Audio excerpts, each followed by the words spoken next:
8 বছর বয়সে এক বাচ্চার মায়ের প্রেমে পড়ে যায় সিড। কিন্তু মজার বিষয় হলো মেয়েটির কোনো হাজবেন্ড ছিল না, সে বিয়ে না করেই প্রেগনেন্ট হয়েছিল।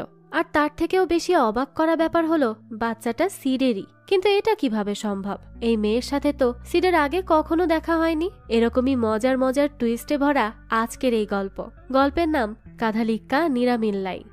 গল্পের শুরুটা হয় 2017 সালে, যেখানে শ্রেয়া নামের একজন বলে এই দুনিয়ার জনসংখ্যা প্রায় 810 কোটি, যেখানে শুধুমাত্র ইন্ডিয়াতেই আছে 140 কোটি জনসংখ্যা। তারপর চেন্নাইয়ের জনসংখ্যা 1 কোটি। যদি এভাবেই জনসংখ্যা বাড়তে থাকে তবে এই পৃথিবীর কি হবে? গত 20 বছরের মধ্যে তো চেন্নাইতে 159টি ফার্টিলিটি সেন্টারের ওপেন হয়। বেবিসদের ব্যান করার জায়গায় এখন তো টেস্টিও বেবি লালন পালন করছে। খুবই বিরক্তিকর, তাই না? আমিও এটাই ভাবছিলাম। তো আমার নাম হচ্ছে শ্রেয়া। আজ তারিখ 3 সেপ্টেম্বর 2017। তো বাকি সবার মতো সেই ফিলিংসটা আমার মধ্যেও চলে আসে। মানে আমারও হঠাৎ করে একটা বেবি নেওয়ার ইচ্ছা জাগে। সবার মতো আমারও বাচ্চা কাচ্চা লালন পালন করতে মন চায়। জানি না এই ফিলিংস আমার মধ্যে কিভাবে চলে আসলো, কিন্তু যখন চলেই এসেছে এর তো একটা ব্যবস্থা করতেই হবে। তাই শ্রেয়া ডাক্তারের সাথে যোগাযোগ করে। তো ডাক্তার শ্রেয়াকে আইভিএফ এর কথা বলে, কারণ নর্মালি সে তো আর প্রেগনেন্ট হতে পারছে না, তাই আইভিএফ এর মাধ্যমেই সেটা সম্ভব। এবার শ্রেয়া বলতে থাকে যে আমার আগে আইভিএফ করতে আরো 48 জন মহিলা এসেছিল। তাদের সবার মাথায় একটাই কথা আসছিল যে এবার তাকে প্রেগনেন্ট হতেই হবে। তো তারপরই সেখানে ডাক্তার আসে আর শ্রেয়াকে বলে একদম চিন্তা করো না, ছোট্ট একটা কাজ হবে, আর আমরা এখন তোমাকে অ্যানেস্থেসিয়া দিচ্ছি, তুমি তারপর ঘুমিয়ে পড়বে, কোনো সমস্যাই হবে না তোমার। এবার তো শ্রেয়া ঘুমানোর আগে বিভিন্ন কিছু ভাবছিল, যে সে কবে প্রেগনেন্ট হবে, বাচ্চার নাম কি রাখবে, আর বাচ্চার বাবাই বা কে হবে। এবার এইসব বলতে বলতেই দৃশ্য এখানেই কাট হয়। তো অন্যদিকে আমরা ব্যাঙ্গালোরে সিদ্ধার্থ নামের একজন আর্কিটেক্টকে দেখি। সিদ্ধার্থ তার ক্লায়েন্টকে কনভিন্স করার চেষ্টা করছিল তার নিউ বিল্ডিং এর আইডিয়াতে ইনভেস্টমেন্ট করার জন্য, কিন্তু তারা বলে তাদের এটা খুব একটা পছন্দ হয়নি। এই বলে চলেই যায়। সেজন্য সিদ্ধার্থকে তার বস বেশ ঝাড়ি দেয়। বেচারার তো মনটাই খারাপ হয়ে যায়। যাক, তো এরপর আমরা জানতে পারি সিদ্ধার্থের 2 ফ্রেন্ড আছে যাদের মাধ্যমে সেই বসের স্ট্রেস থেকে বেরিয়ে আসতে পারে। তাদের মধ্যে একজনের নাম গৌড়া আর আরেকজনের নাম সেথু। তো এদের মধ্যে সেথু বাচ্চাদের খুব পছন্দ করে, সে তো বাবা হতেও চায়, কিন্তু সেথু ছিল গে, আর গৌড়া তো গে প্যারেন্টিং এর এগেইনস্টে। তো গৌড়া সেথুর উপর বেশ রাগারাগি করছিল। সেথু তখন বলে আচ্ছা আমি কি এমন ভুল বলেছি, এত রিয়াক্ট করার কি আছে বুঝতে পারছি না। আর কি রে সিড, তুই কিছু বল। আসলে সিদ্ধার্থকে তারা সিড বলে ডাকে। এরপর থেকে আমরাও সিদ্ধার্থকে সিড বলেই ডাকবো। তো সিড গৌড়াকে বলে হ্যাঁ গৌড়া, তুই সেতুকে বাচ্চা জন্ম দিতে মানা কেন করছিস? তার ইচ্ছা হলে সে বাবা হবে, তোর কি সমস্যা? গৌড়া বলে কারণ বাচ্চা পালতে একজন মায়েরও প্রয়োজন হয়, সেটা সে কোথায় পাবে? সেতু তখন বলে আমি তার মা হয়ে যাব। আমি যে গে এটা তোমরা একসেপ্ট করতে পারছো, কিন্তু গে প্যারেন্টিং একসেপ্ট করতে পারছো না। গৌড়া তখন বলে তুমি চুপ করো তো, এইসব কালচার অন্য দেশের সাথে করো, আমাদের দেশে এইসব চলবে না, বুঝতে পারলে? এটা ইন্ডিয়া। সিড তখন বলে গৌড়া যা বলছে সেটা ঠিক, কিন্তু তার কারণ ভুল। মানে আমি গে প্যারেন্টিং এর বিরুদ্ধে না, কিন্তু বাচ্চা জন্ম দেওয়ার বিরুদ্ধে। মানে ভাই কেন কেন আরো বাচ্চা আনতে চাইছিস? আমরা নিজেরাই তো পৃথিবীতে একটা বোঝ হয়ে আছি, এত এত মানুষ, তার উপর তুই আরো পপুলেশন অ্যাড করবি। একজন সচেতন মানুষ হয়ে তুই এটা কি করে করতে পারিস? সেতু তাদের এইসব কথাবার্তা শুনে বলে দেখ ভাই, আমি সিদ্ধান্ত নিয়েছি, আমাকে এটা নিয়ে কেউ বিরক্ত করবি না। এখন গৌড়া তুই কাল আমার সাথে আসবি কিনা সেটা বল। গৌড়া বলে ঠিক আছে, আমার সমস্যা নেই, আমি যেতেই পারি যদি সিড যায়, না হলে কিন্তু আমি যাব না। তখনই সিডের বাবা বলে কোথায় যাবে তোমরা, আমাকে বলো, আমিও যাচ্ছি। সেতু বলে স্পার্ম ব্যাংকে গিয়ে স্পার্ম ফ্রিজ করব। তো তারপরই তো সেতু অনেক বুঝিয়ে সুঝিয়ে সিড এবং গৌড়াকেও রাজি করায় তার সাথে আসার জন্য, আর তারাও বলে ঠিক আছে, তারাও এখন তাদের স্পার্ম ফ্রিজ করবে। এবার তো সেতু আর গৌড়া তাদের স্যাম্পল আগে এনে দিলেও সিডের আসতে লেট হয়ে যায়। তবে সে শেষে এসে সিস্টারকে সেটা দেয় আর বলে নাম হচ্ছে পি জেমস। আসলে সে নিজের নামে এসব করতে চাইছিল না, তাই সে তার গোপন পরিচয়েই এই কাজটা করে। তো সিস্টার তার স্যাম্পল সাবমিট করার আগেই সিড সিস্টারকে নিয়ে মজা করে। মানে সিস্টার তাদেরকে একটা ইউএসবি দিয়েছিল, সেটা নিয়েই সিড পালিয়ে যায় আর সিস্টারও তখন তার পেছন পেছন চলে যায়। এবার আর একজন সিস্টার এসে সিডের সেই স্যাম্পল পেয়ে ভাবে হয়তো এটা ডোনারের স্যাম্পল, তাই সে ভুল করে এটাকে ডোনারের স্যাম্পল এরিয়াতেই রেখে দেয়। অর্থাৎ সিডের সেই স্যাম্পল এখন যাদের প্রয়োজন তারা ডোনার হিসেবে ইউজ করতে পারবে। তবে এই সব তো সিড বুঝতেও পারে না। যাক, তো তারপরই সিড আর তার বন্ধুরা আসে একটা ফ্যাশন শোতে, যেখানে সিডের গার্লফ্রেন্ড নিরুপমা শো টপার ছিল। তাদের বেশ অনেক দিনেরই সম্পর্ক। এখানে তো সিডরা বেশ এনজয় করে শোটা, আর শো শেষ করেই নিরুপমা তো বেশ এক্সাইটেড হয়ে তাদেরকে বলে যে আমাকে প্যারিস যাওয়ার জন্য সিলেক্ট করা হয়েছে।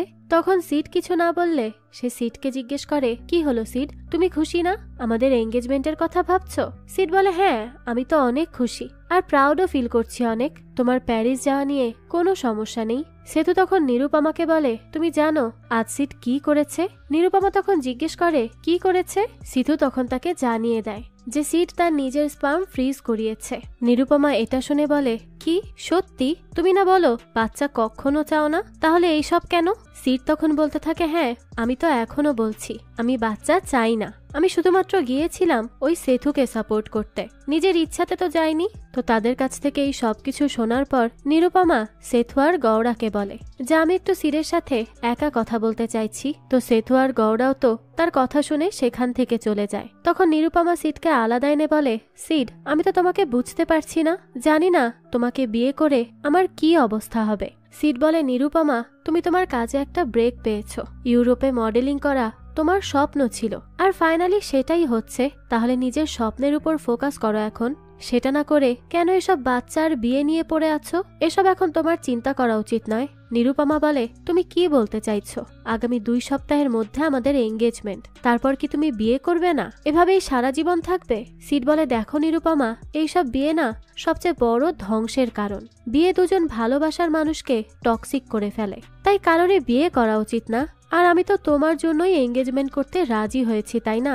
আমার তো কোনো ইচ্ছা ছিল না, কিন্তু তোমার কথাতেই রাজি হয়েছি।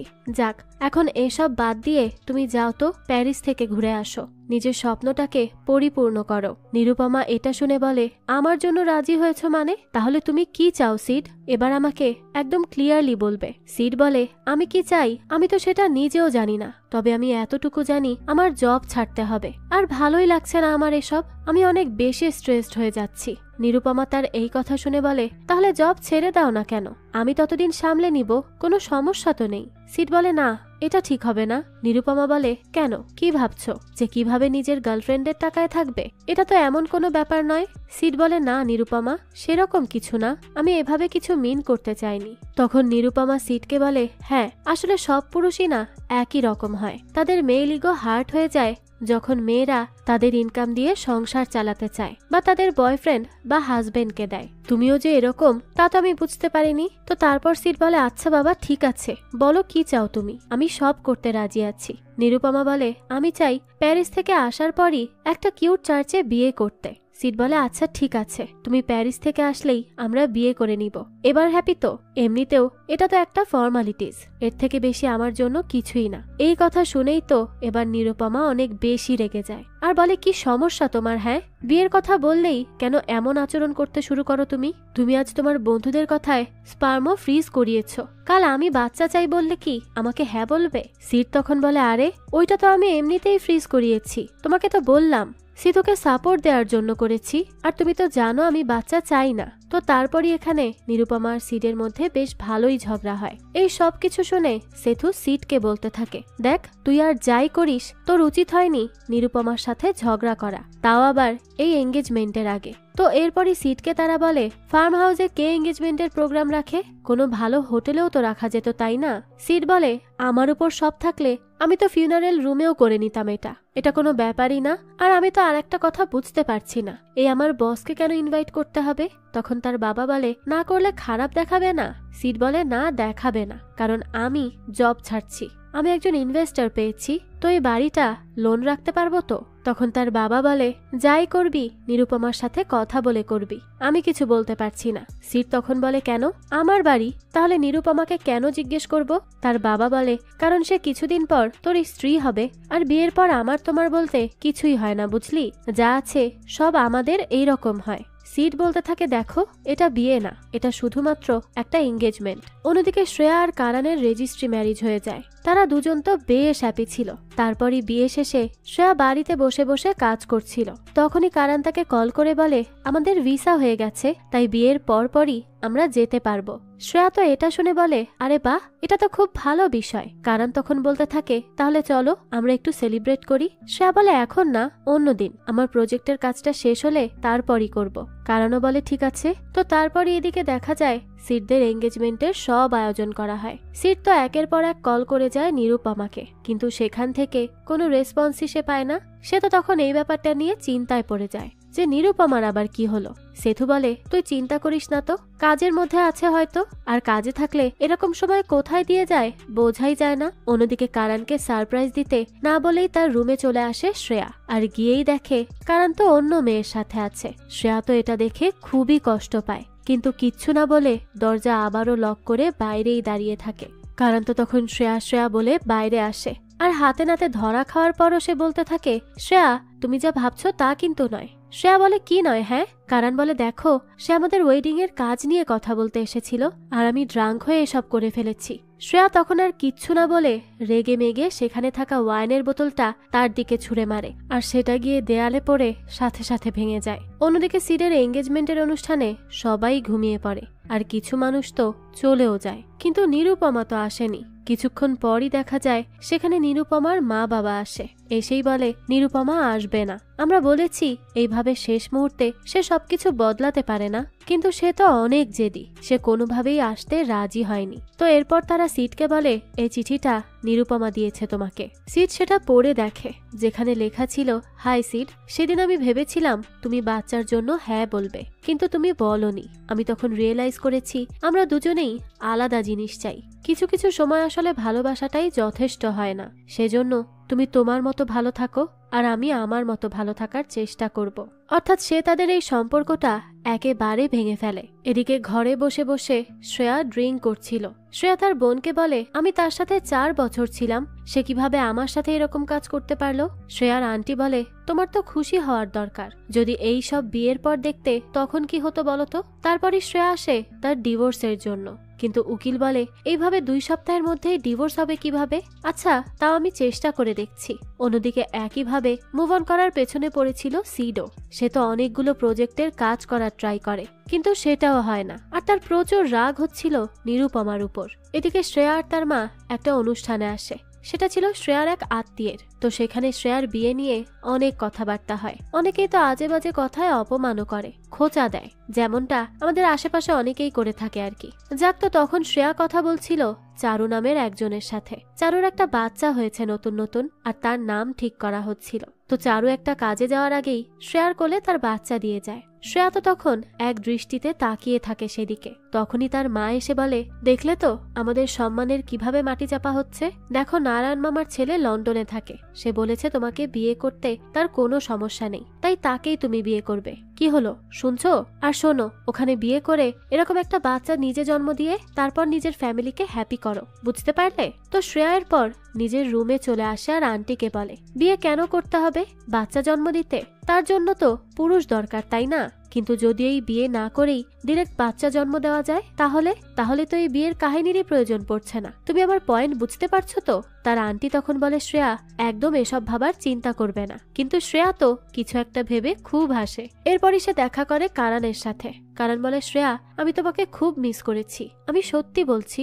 শ্রেয়া বলে, দেখো একদম চুপ থাকো, আমি এখানে তোমাকে মাফ করতে আসিনি, আমি এসেছি তোমার থেকে একটা হেল্প নিতে, আর তুমি সেটা অবশ্যই করবে। তো তারপরই সে তাকে নিয়ে আসে হসপিটালে IVF এর জন্য সাইন করতে। যেহেতু সে এখনো তার হাজবেন্ড, তাই তার একটা সাইন লাগতো। তো এরপর শ্রেয়া বলতে থাকে, আচ্ছা ডাক্তার, আমার বাচ্চার বাবাকে হবে, মানে যার স্পার্ম আপনি ইউজ করবেন তার প্রোফাইলকে আমি দেখতে পারবো?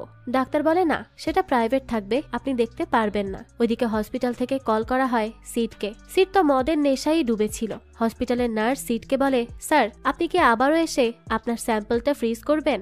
আসলে আপনার স্যাম্পল কোনোভাবে রিপ্লেস হয়ে গিয়েছে। কিন্তু সিড তো তার কথায় পাত্তাই দেয় না, আর কলটাই কেটে দেয়। এইদিকে তো শ্রেয়ার IVF এর প্রসিডিউর শুরু হয়ে যায়। কিছুদিন পরই তার টেস্ট রিপোর্ট পজিটিভও আসে, অর্থাৎ সে হয়ে যায় প্রেগনেন্ট। এতে তো সে অনেক বেশি খুশি ছিল। তারপরই সে তার মা বাবাকে বলে আমি প্রেগনেন্ট। তার মা তো এটা শুনে বলতে থাকে, বাহ, বিয়ে হয়নি তার আগেই প্রেগনেন্ট, আমি জানতাম ওই কারণ একটা খারাপ ছেলে। দেখলে তো এখন আর কোনো উপায় নেই, কারণের সাথেই বিয়ে দিতে হবে। শ্রেয়া বলে তোমরা যা ভাবছো তা নয়, এই বাচ্চা কারণের না। এটা শুনে তো তার মা আরো উত্তেজিত হয়ে যায় আর বলতে থাকে তাহলে কে? শ্রেয়া বলে আমি জানি না কে। তার মা তো এইসব শুনে বলতে থাকে কি সব আজে বাজে কথা বলছো তুমি, তোমার কি মাথা ঠিক আছে? শ্রেয়া বলে দেখো মা, আমি ডোনারের মাধ্যমে প্রেগনেন্ট হয়েছি IVF পদ্ধতিতে, তাই আমি জানি না সে কে। এটা শুনেই তো তার মা কান্নাকাটি শুরু করে দেয় আর বলতে থাকে এই ঘরে হয় আমি থাকবো আর না হয় তুই থাকবি। তাই শ্রেয়া এবার তার বাড়ি ছেড়ে একটা অ্যাপার্টমেন্টে ওঠে। সেখানে তার দিনকাল ভালোই যাচ্ছিল।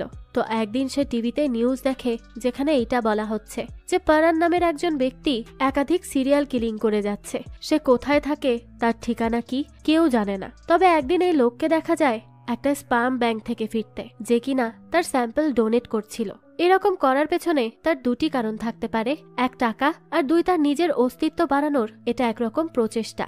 এখন এই নিউজ দেখে তো বেচারি শ্রেয়ার ভয়ে গলায় শুকিয়ে যায়। তাই পরদিনই শ্রেয়া ডাক্তারকে নিয়ে বেরিয়ে পড়ে তার বাচ্চার বাবা খুঁজতে। ডাক্তার বলতে থাকে আমি বলেছিলাম না এসব বলা যাবে না, এখন 4 মাসের বাচ্চা পেটে নিয়ে জিজ্ঞেস করছো বাবাকে? শ্রেয়া বলে আমার বাচ্চার বাবা সিরিয়াল কিলার কিনা সেটা জানার অধিকার আমার নেই। আমি তো ভাবছি 5,000 টাকার জন্য কেউ নিজের স্পার্ম বিক্রি করেছে, তাহলে সে কেমন হবে? ডাক্তার বলে অবশ্যই গরিব হবে, আর গরিব হওয়া কোনো ক্রাইম নয়। আর শোনো, তুমি দেখা করেই তাকে বলবে না যে তুমি তার বাচ্চার মা হতে চলেছ, ওকে? শ্রেয়া বলে হ্যাঁ হ্যাঁ ঠিক আছে, আমি বলবো না, আমি শুধু গিয়ে দেখবো এই পি জেমসটা আসলে কে। এবার তো শ্রেয়া চলে যায় এয়ারপোর্টে। তো আজ একটা আর্কিটেক্ট ফেস্টে সিট ছিল তার কোম্পানির থেকে, আর সেখানে এই প্রজেক্ট নিয়ে এসেছিল শ্রেয়া। সিট রেগে যখন চলে যাচ্ছিল তখনই তার চোখ পড়ে শ্রেয়ার উপর, আর এক মুহূর্তেই সিডের সব রাগ চলে গিয়ে মুখে হাসি চলে আসে।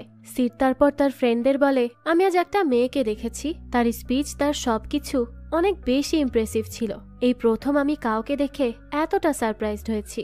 ওইদিকে শ্রেয়া পি জেমসের ঠিকানায় গিয়ে দেখে এটা তো ফেক ঠিকানা, কারণ এই পি জেমস তো কোনো বারের অ্যাড্রেস দিয়েছে। তখনই সে তার ডাক্তার বান্ধবীকে কল করে আর বলতে থাকে তুই তো আমাকে ভুল ঠিকানা দিলি। তখন তার ফ্রেন্ড বলে তাহলে কি পি জেমস দুটাই ফেক অ্যাড্রেস দিয়েছে? শ্রেয়া বলে তো এর মানে পি জেমস নামটাও ফেক, এখন আমি কি করব? তার ফ্রেন্ড বলে চুপচাপ চলে আয়, আর কিছুই করতে হবে না। শ্রেয়া বলে না, কিছু খেয়ে যাই, খিদে পেয়েছে। তখনই উপর থেকে সিট দেখে শ্রেয়া আসছে। সিট তো তখন দৌড়ে তার দিকে চলে যায় আর গিয়েই শ্রেয়াকে হাই বলে। শ্রেয়া তখন জিজ্ঞেস করে আমরা কি আগে কখনো মিট করেছি? সিট বলে না, কিন্তু আমি আপনাকে দেখেছি প্রেজেন্টেশন দিতে, সেটা সত্যিই অসাধারণ ছিল। শ্রেয়া তখন তাকে থ্যাঙ্কস জানায়। তারপর সিড তার নাম বলে আর শ্রেয়াও তার নাম জানায়। সিড বলে একাই এসেছো?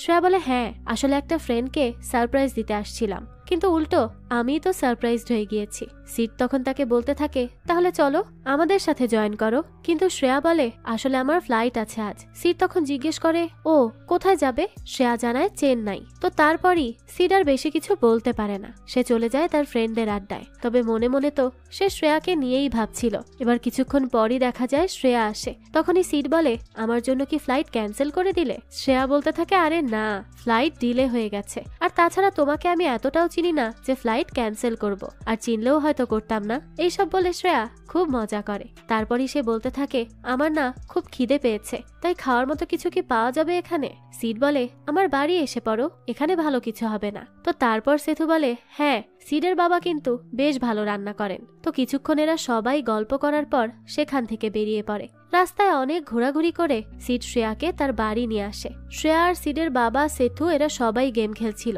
সিডের বাবা তখন বলে সেথু তোর সাথে প্রতিযোগিতা করার মতো একজন এসে গেছে। সিড বলে আরে বাবা, আজ এক্সপোতে দেখলে বুঝতে কি মারাত্মক ভালো মার্কেটিং করছিল সে। তুমি না আমার এই আইডিয়াগুলো দেখো, তোমার ভালো লাগবে। শ্রেয়াও বলে বাহ খুব ভালো তো, তুমিও আর্কিটেক্ট? সিড বলে হ্যাঁ, আমি স্ট্রাকচারাল আর্কিটেক্ট। শ্রেয়া বলতে থাকে এই আইডিয়াগুলো কোথায় ইমপ্লিমেন্ট করেছো? সিড তখন আর কিছুই বলে না, কারণ তার আইডিয়া তো অনেকবার অকারণেই রিজেক্ট হয়ে গেছে। জাগতো তারপরই তারা খেতে বসে। সেখানে শ্রেয়া জানতে পারে সিডের মা নেই। সে তখন সিডের বাবাকে বলে, সিঙ্গেল প্যারেন্টিং কি খুব কষ্টের ছিল? এর উত্তরে সিডের বাবা বলে, হ্যাঁ আবার নাও, আসলে এই প্যারেন্টিং বিষয়টা খুবই কঠিন। সারাক্ষণ মাথায় থাকে আমরা বাচ্চার খেয়াল রাখছি কিনা, সে ঠিক আছে কিনা, মানে এরকম দুশ্চিন্তা সবসময় লেগেই থাকে। তবে তাই বলে রিম্যারেজ কোনো সমাধান নয়। হ্যাঁ, সিড বাড়ি লেট করে আসলে আমি তো একটু চিন্তা করি, কারণ মা বাবা হওয়ার পর চিন্তা করাটা আমাদের ডিউটি হয়ে যায়। যাক, তো এভাবে কথাবার্তা বলতে বলতে তাদের খাওয়া দাওয়া শেষ হয়ে যায়। তখনই শ্রেয়া আর সিড কথা বলতে বলতে বারান্দায় আসে। সিড তখন বলে, এই বাড়ি আমার বাবা তার স্ত্রীর জন্যই করেছিল, তাই বাড়িটা আজও সেভাবে আছে, এখানে কিছুই বদলায়নি বাবা। আমার বাবা আমার মাকে খুব ভালোবাসতেন, আজকাল এরকম ভালোবাসা পাওয়াটাও কিন্তু মিরাকেল। শ্রেয়া তখন বলতে থাকে, তুমি তোমার মাকে মিস করো? সিড বলে, সত্যি বলতে করি না, কারণ আমার বাবা মায়ের সেই অনুপস্থিতিটা ফিল করতেই দেয়নি। আর তুমি কি সিঙ্গেল? শ্রেয়া তখন হ্যাঁ জানায়, আর তাকেও সে একই কোশ্চেন জিজ্ঞেস করে। সিডও বলে, হ্যাঁ এখন আমিও সিঙ্গেল, কারণ এঙ্গেজমেন্টের দিনই সে আসেনি। শ্রেয়া তো এটা শুনে বলে, ও সরি। এরপর সে বলতে থাকে, আমার বয়ফ্রেন্ডও আমাকে চিট করেছে, তাও আবার আমারই বেস্ট ফ্রেন্ডের সাথে, কিন্তু তোমার গার্লফ্রেন্ড কেন আসলো না এঙ্গেজমেন্টের দিন? সিড জানায়, আসলে নিরুপমা বাচ্চা চাইছিল, কিন্তু আমার একদমই বাচ্চা পছন্দ না। আমি বুঝতে পারি না বাচ্চা কেন লাগবে, বাচ্চা ছাড়াও তো মানুষ হ্যাপি থাকতে পারে, তাই না? তো এই কথা শোনার পর শ্রেয়া বুঝতে পারে সিডকে নিয়ে সে যাই ভাবছিল তা ভুলতে হবে, কারণ সিড তার টাইপের না। তাই শ্রেয়া তাকে বলতে থাকে, আমাকে এখন ফিরতে হবে, তাই একটা ক্যাব ডেকে দিবে? এটা শুনে সিড বলে, এখনো তো সময় আছে, তাই চলো আমি ড্রপ করে দিচ্ছি। শ্রেয়াও তখন রাজি হয়ে যায়। তারপরই সেখান থেকে শ্রেয়া ফিরে আসে, আর কিছু মাস পরই শ্রেয়ার একটা ছেলেও হয়। আর তারপরই কেটে যায় 8টা বছর। শ্রেয়া এখন একটা কোম্পানিতে জব করছে, আর তার ছেলে পার্থিব স্কুলেও যায় এখন। পার্থিব তার ফ্রেন্ডদেরকে বলেছে তার বাবা নাকি পাকিস্তানের যুদ্ধে গিয়ে মারা গেছে, তাই ফাদার্স ডেতে সে তার বাবাকে নিয়ে কিছু বলতেই পারেনি, কিন্তু তাও তার মনটা ভেতর থেকে বেশ খারাপ ছিল। এবার আমরা সিডকে দেখি, সে পার্থিবেরই এরিয়ায় এসেছে, আর পার্থিবের বলটা হঠাৎই গিয়ে লাগে সিডের গায়ে। সিড তো তখন পার্থিবকে বলে, এটা কে কিক করলো? পার্থিব বলে, আমি। সিড তখন বলটাকে কিক দিয়ে উড়িয়ে দেয়। পার্থিব তখন বলতে থাকে, এটা কেন করলেন মিস্টার? এখন আপনি আমাকে একটা নতুন বল কিনে দিবেন। সিড তো এটা শুনে বলে, তুমি আমাকে সরি বলো, তাহলে আমি তোমাকে নতুন বল কিনে দিব। কিন্তু পার্থিব তো তাকে সরি বলে না।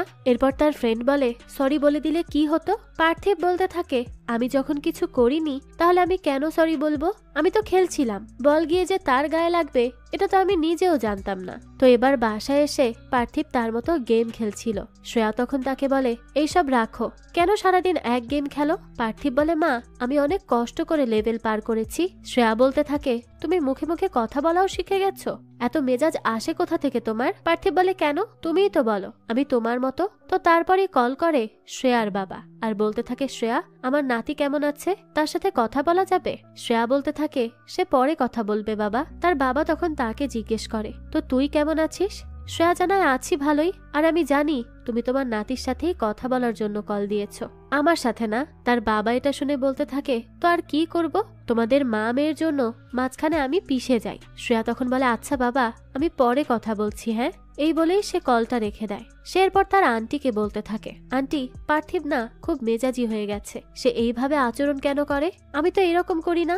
আন্টি বলে, এর মানে পার্থিব তার বাবার মতো হয়েছে, কিন্তু তার বাবা আসলে কে সেটাই তো জানা নেই। এবারই কলিং বেল বাজায় বিবেক নামের একজন। বিবেক বলে, হাই কফি পাউডার হবে? শ্রেয়া তখন তার আন্টিকে বলে, কফি পাউডার নিতে এসেছে।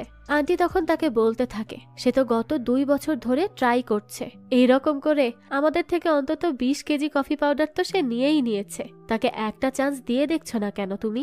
একবার তো চান্স দিতে পারো। শ্রেয়া বলে, আন্টি কোনো এক ছেলের হাত ধরে সমুদ্রের তীরে হাঁটার ইচ্ছে আমার আগে ছিল, কিন্তু এখন সেই ইচ্ছে শেষ হয়ে গেছে। তখন তার আন্টি বলতে থাকে, আমি তো আর বিয়ের কথা বলছি না, তার সাথে কফি খেতে যা, গিয়ে দেখ যে ছেলেটা কেমন। শ্রেয়া বলে, আন্টি আমি এসব পারবো না, তোমার যদি এত ইচ্ছা হয় তাহলে তুমি চলে যাও। এটা শুনে তার আন্টি আর কিছুই বলতে পারে না।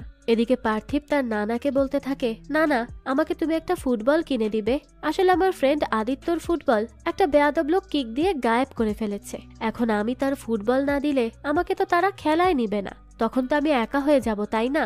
সে তার নানার সাথে এসব আলাপ করছিল, সেই সময় শ্রেয়া চলে আসে আর জিজ্ঞেস করে, কে সেই লোক শুনি তো? তো এরপরই তো দেখা যায় ফুটবল টিমে ঠিকই পার্থিবকে কেউ নেয় না। তখন বেচারা সেখানে মন খারাপ করে দাঁড়িয়ে দাঁড়িয়ে খেলা দেখতে থাকে। ঠিক সেই সময় সিড চলে আসে আর বলতে থাকে, কি ব্যাপার, তোমাকে খেলায় নিচ্ছে না নাকি ভয় পাচ্ছ? ওই সময় আবার শ্রেয়াও চলে আসে আর এখানে সিডকে দেখেই তো সে একেবারে শকড। শ্রেয়া বলতে থাকে, সিদ্ধার্থ তুমি এখানে? পার্থিব তখন তাকে বলতে থাকে, মা এটাই সেই আঙ্কেল, ওনাকে একটু বকে দাও তো, এই আঙ্কেলই আমার ফুটবল কিক দিয়ে গায়েব করেছে। শ্রেয়া তখন পার্থিবকে বলে, চুপ করো, বড়দের সাথে কিভাবে কথা বলতে হয় সেটা জানো না? সিড তখন তাকে জিজ্ঞেস করে, ও তাহলে এটা তোমার ছেলে? শ্রেয়া তখন হ্যাঁ জানায়। সিড তখন পার্থিবকে হ্যালো বলে আর পার্থিব তাকে লুজার বলে চলে যায়। তার তো সিডের উপর খুব রাগ হয়েছিল। শ্রেয়া তো এতে খুব লজ্জায় পড়ে যায়, তাই সে পার্থিবের তরফ থেকে সিডকে সরি বলে দেয় আর বলতে থাকে, এই পার্থিবের রাগ সব সময় নাকের উপর থাকে। সিড তো এইসব দেখে শুনে বলে, আরে না না, তার রাগ হওয়ারও কারণ আছে, এমনি এমনি তো আর রাগ করেনি, কাল আমি তার বলটা কিক মেরেছিলাম আর এই জন্য তো বেচারাকে এই বাচ্চারা খেলাতেও নিচ্ছে না, আর এই কারণেই সে আমার উপর খুব রেগে আছে। তখন শ্রেয়া বলতে থাকে, হ্যাঁ এই জন্য তো আজ আমাকে এনেছে তোমাকে বকা দিতে, তো তুমি এখানে কেন আসলে? সিড জানায়, আসলে একটা প্রজেক্টের কাজে এসেছিলাম, এই তো 3 থেকে 4 মাস থাকবো। তো এরপর তারা প্রজেক্ট মিটিং এ আসে। তখন সিড দেখে এখানে তো শ্রেয়াও কাজ করছে। এবার তো দুইজন বাইরে দেখা করে। শ্রেয়াকে সিড বলে, ওয়াইন খাচ্ছ এখন? শ্রেয়া বলে, ও হ্যাঁ, আসলে তখন আমি প্রেগনেন্ট ছিলাম তো তাই খাইনি। যাক, তো এখন তো তুমি আমার কম্পিটিটর হয়ে গেলে। সিড বলে, এরকম কিছু না, তবে প্রজেক্ট তো আমিই পাবো, দেখে নিও। শ্রেয়া বলতে থাকে, এত ওভার কনফিডেন্স ভালো না কিন্তু। সিড তখন তাকে জিজ্ঞেস করে, আচ্ছা এই প্রজেক্টের জন্য আবার আমাদের ফ্রেন্ডশিপ খারাপ হবে না তো? শ্রেয়া তখন অবাক হয়ে বলে, আমরা ফ্রেন্ড? এটা তো আমি প্রথম জানলাম, কারণ এই গত 8 বছরের মধ্যে মাত্র এই নিয়ে 2 বার মিট হয়েছে আমাদের। সিড তখন বলতে থাকে, দেখো মাঝে মধ্যে ফ্রেন্ড হতে হলে এতটুকুই যথেষ্ট। তো তারপরই সিডকে তার বস কল করে আর তাকে জিজ্ঞেস করে, মিটিং কেমন ছিল? সিড জানায়, ভালোই ছিল। তখন তার বস বলে, আমি খবর নিয়েছি, আমাদের টাফ কম্পিটিশন হবে স্কাইলাইন আর্কিটেক্ট কোম্পানির সাথে। এটা শুনে সিডের তখন মনে পড়ে যে এই কোম্পানিতেই তো শ্রেয়া জব করে। তো তারপরই সে কল রেখে শ্রেয়ার সাথে বসে বাকি কথা বলতে থাকে আর ওয়াইনও খায়। তো পরের দিনই শ্রেয়া স্কুলে যায়, কারণ আজ পার্থিব কোনাল নামের একটা বাচ্চাকে মেরেছে। শ্রেয়া তখন টিচারকে বলে, স্যার আমার পার্থিব তো খুব শান্ত থাকে, সে কারো সাথে আগে লাগতে যাবে না, নিশ্চয়ই এখানে কিছু একটা হয়েছে। টিচার বলে, দেখুন কোনো বাবা মাই আসলে সন্তানের দোষ দেখে না, কিন্তু পার্থিবকে কিছু একটা ডিস্টার্ব করছে, আপনি তাকে জিজ্ঞেস করুন আর স্বাভাবিক করার ট্রাই করুন, কারণ এইভাবে চলতে থাকলে তাকে কিন্তু আমরা এই স্কুলে রাখতে পারবো না। তো রাতেই শ্রেয়া পার্থিবকে বলতে থাকে, কি হয়েছে তোমার, আমাকে বলো, আমি বকবো না। পার্থিব তখন তাকে জিজ্ঞেস করে, আমার বাবা কোথায় মা? আমার বাবা নেই কেন? স্কুলে কোনাল আমার বাবা নেই বলে আমাকে নিয়ে মজা করছিল, তাই ওকে মেরেছি। সবাই তো আমাকে টেস্ট টিউব বেবি বলে খেপায়, কারণ আমি আমার বাবার সম্পর্কে কাউকে কিছু বলতেই পারি না। বলো না মা, আর বাকি ছেলে মেয়েদের মতো আমার বাবা নেই কেন? এবার এই প্রশ্নের তো কোনোই উত্তর দিতে পারছিল না সে, তাই সে পার্থিবকে বানিয়ে বানিয়ে বলে যে টেস্ট টিউব বেবি মানে তুমি সবচেয়ে আলাদা, যেমন সুপার হিরোদের মতো, তারাও তো টেস্ট টিউব থেকেই এসেছে। পার্থিব এটা শুনে বলে, কিন্তু সুপার হিরোদের কাছে তো পাওয়ার থাকে, তাহলে আমার পাওয়ার কোথায়? শ্রেয়া বলে, সময় আসলে তুমিও তোমার পাওয়ার পেয়ে যাবে, এবার ঘুমাও, কাল সকালে তো স্কুলেও যেতে হবে তাই না? তো তারপরই শ্রেয়া ছাদে এসে তার আন্টির সাথে কথা বলছিল। আন্টি বলে, কখনো ভাবিসনি তাই না এরকম প্রশ্নেরও সম্মুখীন হতে হবে? আজ দেখ নিজের জেদের জন্য কত কিছু দেখতে হচ্ছে। শ্রেয়া তখন লুকিয়ে দেখে সিডকে, কারণ সিড তার প্রতিবেশী। তার আন্টি বলতে থাকে, বাহ খুব বুঝতে পারছি এখানে কি চলছে। শ্রেয়া বলে, আরে না তেমন কিছু না। এবার পরদিনই লিফটে আসে পার্থিব এবং সিড। পার্থিব তো সেখানে একের পর এক ফ্লোর চেঞ্জ করে যাতে করে সে সিডকে বিরক্ত করতে পারে। সিডও সবকিছু সহ্য করে বাইরে আসে আর বলতে থাকে, কি এখন হ্যাপি তো? পার্থিব তাও বলে যে না হ্যাপি না, বুঝুন কি বান্দর একটা বাচ্চা হয়েছে। এই দিকে কিছু সময় পর শ্রেয়া বাসায় আসে আর দেখতে পায় পার্থিব নেই, তাই তো সে অনেক বেশি টেনশনে পড়ে যায়। কিন্তু আন্টি বলে, কোথাও খেলতে গিয়েছে কিনা সেটা আগে দেখো। তবে শ্রেয়া তো সব জায়গায় খোঁজে কিন্তু কোথাও তাকে পায় না, তাই সে শেষমেশ সিডের কাছে আসে। সিড বলে, না তো পার্থিব তো এখানেও আসেনি, কিন্তু কি হয়েছে? শ্রেয়া বলে, আসলে আমি সব জায়গায় তাকে খুঁজেছি কিন্তু কোথাও পাচ্ছি না। সিড তখন জিজ্ঞেস করে, তো পুলিশকে কল করেছো? শ্রেয়া বলে, না করিনি, করব। তাই সিডি এবার পুলিশকে কল করে। পুলিশ আসার পরই শ্রেয়াকে জিজ্ঞেস করে তার হাজবেন্ডের কথা, যে তাদের ডিভোর্স হয়েছে কিনা। শ্রেয়া বলতেই যাবে সত্যি কথাটা, তখনই সিড বলে, হ্যাঁ তাদের মধ্যে কোনো কন্ট্যাক্ট নেই। তো পুলিশ বলে, আচ্ছা আমরা দেখছি এটা কিডন্যাপিং কেস কিনা। শ্রেয়া তো কিডন্যাপিং এর কথা শুনেই ভয় পেয়ে যায়। সিড তখন বলে, শ্রেয়া চিন্তা করো না, আমরা পার্থিবকে ঠিকই খুঁজে আনবো। এরপরই শ্রেয়া তার ঘরে গিয়ে প্রচুর কান্না করে আর পরে আবার বাইরে এসে বসে থাকে, কারণ তার তো মাথায় কাজ করছিল না। কিছুক্ষণ পরই সেখানে সিড চলে আসে পার্থিবকে নিয়ে। শ্রেয়া তো পার্থিবকে দেখেই খুব খুশি হয়ে যায় আর তাকে জিজ্ঞেস করতে থাকে, কোথায় ছিলে? মাকে না বলে কোথাও যাবে না বলেছি না? সিড বলে ও রেলওয়ে স্টেশনে ছিল। শ্রেয়া তখন অবাক হয়ে জিজ্ঞেস করে, কিন্তু কেন? পার্থিব বলে, আমার বাবা ব্যাঙ্গালোরে থাকে, এটা আমি শুনেছি। তুমি আর আন্টি কথা বলছিলে, সেই সময়ই শুনেছি, সেজন্যই আমি তার কাছে যাব বলে রেলওয়ে স্টেশনে গিয়েছিলাম। সিড তখন বলে, হ্যাঁ, সে ব্যাঙ্গালোরের ট্রেনে উঠবে বলেই অপেক্ষা করছিল। ট্রেন তো এসেও পড়েছিল, কিন্তু ভাগ্য ভালো আমরা তার আগেই পৌঁছে যাই। তো তারপরই সিড পার্থিবকে বলে, আর এরকম করবে না, বুঝতে পেরেছ? মাকে না বলে কোথাও যাবে না, আর যদি যাও তাহলে কিন্তু আমি খুব রেগে যাব আর খুব বকবো, মনে থাকবে? পার্থিবও তখন হ্যাঁ জানায়। এবার পরদিনই সিড পার্থিবকে তার প্রিয় ফুটবল কিনে দেয়। তবে পার্থিবের মন খারাপ, কারণ তাকে আদিত্য খেলা শেখাবে না আর সে স্কুল টিমে সিলেক্টও হতে পারবে না। সিড তখন তাকে জিজ্ঞেস করে, স্কুল টিমে সিলেক্ট হতে চাও? তাহলে আমার কাছে শিখবে। পার্থিব দেখে সিড খুবই ভালো খেলে, তাই সেও খুশি মনে রাজি হয়ে যায়। এবার তো দিন রাত সারাক্ষণই সিড আর পার্থিবের ফুটবল খেলা চলতে থাকে। পার্থিব আর সিডকে এভাবে একসাথে দেখে কোথাও না কোথাও শ্রেয়াও বেশ খুশি ছিল। সিডও যে বাচ্চাদের অপছন্দ করত, সেও এখন পার্থিবের সাথে কানেক্ট করতে পারছিল। তো আসলে তো সিডই পার্থিবের সত্যিকারের বাবা, কারণ সেদিনের ওই ডোনার তো সিডই ছিল, যদিও এটা সিড বা শ্রেয়া কেউই জানে না। আর সিড তো অজান্তেই তার বাচ্চার সাথে এত ক্লোজ হয়ে যাচ্ছিল। এবার এইভাবে ফুটবল খেলতে খেলতে আজ পার্থিব আদিত্যকেই হারিয়ে দেয়। এতে তো সে বেশ খুশি ছিল। রাতে শ্রেয়া সিডকে বলে, আসলে আমি বিবাহিত না এবং আমার ডিভোর্সও হয়নি। 8 বছর আগে আমি আইভিএফ পদ্ধতির মাধ্যমে প্রেগনেন্ট হয়েছি। সিড এটা শুনে বলে, ওয়াও, বেশ ভালো তো ব্যাপারটা। শ্রেয়া বলে, আসলে এই বিল্ডিং এর অনেকেই আমাকে বিবাহিত এবং ডিভোর্স ভেবেছে, তার উপর অনেকেই তো খুব কনফিউজড, সেখানে কেউই আসল সত্যিটা জানে না। সিড তখন বলতে থাকে, সত্যি এই ব্যাপারটা খুবই অবাক করার মতো, আমার কাছে কিন্তু ভালোই লাগলো শুনে। শ্রেয়া বলে, কিন্তু সবাই তো বুঝতে পারে না, আমার মা আমার সাথে গত 8 বছর ধরে কথা বলে না, একটাবার দেখাও করতে আসেনি। সিড এসব শুনে বলে, আমরা সবাইকে তো আর হ্যাপি করতে পারবো না, তবে তুমি যে তোমার মনের কথা শুনেছ, এটা কিন্তু ভালো করেছ, সবারই এটা করা উচিত। তো এরপরই শ্রেয়া তাকে বলতে থাকে, আসলে ইদানিং পার্থিব তার বাবার কথা খুব জিজ্ঞেস করছিল, কিন্তু তুমি আসার পরই এই সব সে বন্ধ করে দিয়েছে। পার্থিবের জন্য তো এসব বোঝা কঠিন ছিল, তাই সে নিজেই সবাইকে কাহিনী বলে বলে বেড়ায় যে তার বাবা সোলজার ছিল এবং সে মারা গিয়েছে। সিড তখন তাকে জিজ্ঞেস করে, সে কি কখনো পার্থিবের আসল বাবাকে খুঁজতে গিয়েছিল, অর্থাৎ তার ডোনারকে? শ্রেয়া বলে, হ্যাঁ, একবার চেষ্টা করেছি, যখন তোমার সাথে ক্লাবে দেখা হয় সেই সময় আমি তাকেই খুঁজতে গিয়েছিলাম। তবে যাই হোক, সবকিছুর জন্য তোমাকে ধন্যবাদ,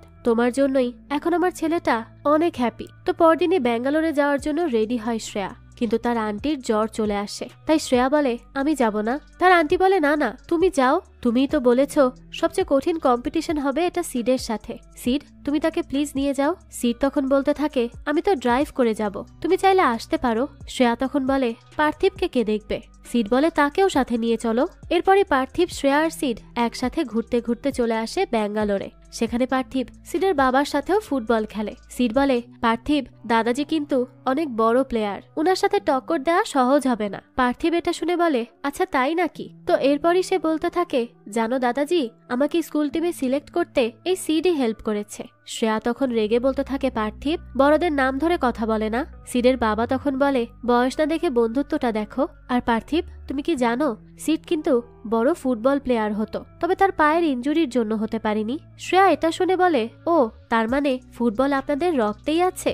আমি খেলা এত বুঝি না, কিন্তু পার্থিব জানি না কেন ফুটবলের প্রতি এত পাগল। তো তখনই দরজায় বেল বাজে আর সিড দেখে নিরুপমাকে নিয়ে এসেছে গৌড়া। তারা সবাই একসাথে তারপর খেতে বসে। তখন শ্রেয়া সিডের বাবাকে বলে, আঙ্কেল, আপনার রান্না এখনো আগের মতোই আছে। এটা শুনেই নিরুপমা শ্রেয়াকে বলতে থাকে, তুমি কি সিডকে আগে থেকেই জানো?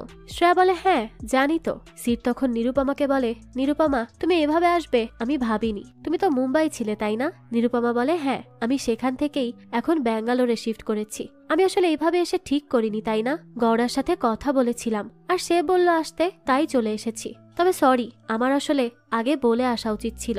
সিড তখন তাকে বলতে থাকে, কোনো ব্যাপার না, খুব ভালোই সারপ্রাইজ পেয়েছি আমি। নিরুপমা তখন তাকে জিজ্ঞেস করে, সত্যিই কি তাই? সিড শুধু বলে। এরপরই গৌরাকে আলাদা ডেকে সিড বেশ বকাবকি করে যে কেন সে নিরুপমাকে আনলো।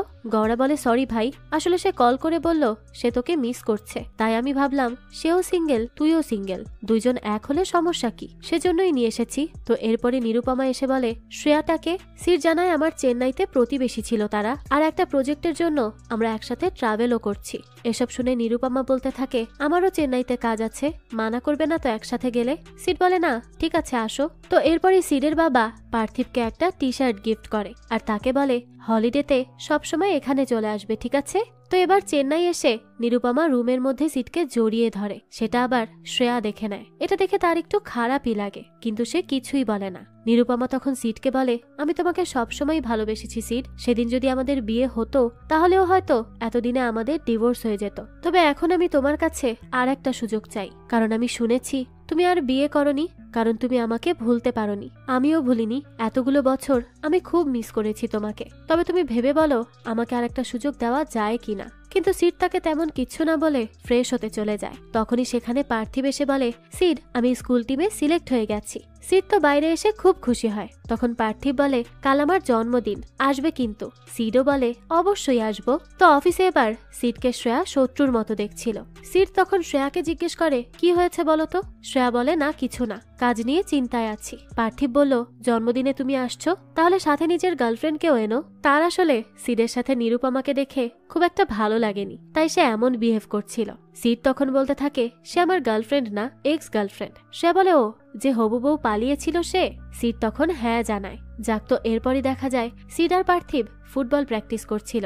সেখানেই বসে তাদের দেখে স্মাইল করে নিরুপমা। কিছুক্ষণ পরই সেখানে শ্রেয়া এসে সিডকে বলতে থাকে থ্যাঙ্কস, তোমার জন্যই পার্থিব স্কুল টিমে সিলেক্ট হয়েছে। সিড বলে না, আসলে এটা ট্যালেন্ট ছাড়া হয় না, আর পার্থিবের সেই ট্যালেন্টটা আছে, সে তার ট্যালেন্টের জোরেই সিলেক্ট হয়েছে। এরপরে দৃশ্য চলে যায় রাতের বেলা। নিরুপমা সিডকে বলে আমি জবে থেকে এসেছি আমার সাথে তুমি একবারও সময় কাটাওনি, তুমি কি শ্রেয়াকে পছন্দ করো? সিড তখন কিছু বলতে পারছিল না। নিরুপমা তখন বলে তুমি কমিটমেন্ট পছন্দ করতে না, বাচ্চা পছন্দ করতে না, কিন্তু যেভাবে তুমি শ্রেয়াকে দেখো আর ওই বাচ্চাকে ট্রিট করো সেটা দেখে মনে হয় আমি এখন যেই সিডকে দেখছি সে সম্পূর্ণ আলাদা একজন। যেই সিডকে আমি চিনতাম সেই সিড তুমি না। তুমি আসলে বুঝতে পারছো না যে তুমি প্রেমে পড়েছো।